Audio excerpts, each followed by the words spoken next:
हमारे खुदावंद यीशु की अंजील मुकद्दस मत्ती के मुताबिक उसका 28वां बाब 8 से 15 आयत तक। उस वक्त वो औरतें खौफ और बड़ी खुशी के साथ कब्र से जल्द रवाना हुई और उसके शागिर्दों को खबर देने दौड़ गईं।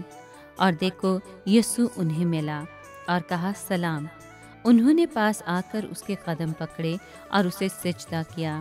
तब यीशु ने उनसे कहा, डरो नहीं, जाओ मेरे भाइयों को खबर दो कि जलील को जाएं, वहाँ मुझे देखेंगे। जब वो राह में थी तो देखो, पहरे वालों में से बाज ने शहर में आकर जो कुछ हुआ था सरदार काहिनों से बयान किया।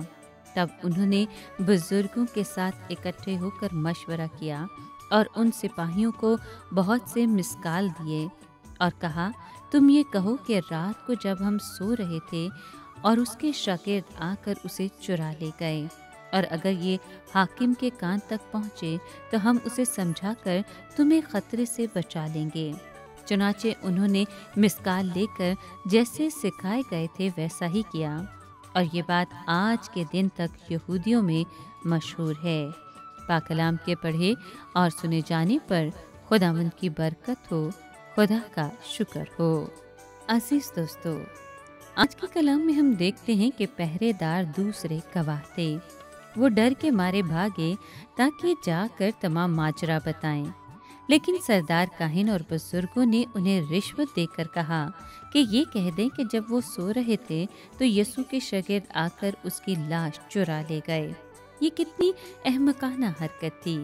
अगर लाश चुरा भी ली जाती तो भी मुझे यकीन है कि खा यीशु को कहीं भी छुपा दिया जाता, वो यकीनन अपने वादे के मुताबिक तीसरे दिन मुर्दों में से जी उठता। लाश चुराई नहीं गई थी, बल्कि ये हकीकत है कि यीशु मुर्दों में से जी उठा था। खाली कब्र की सिर्फ यही एक तशरीह की जा सकती है।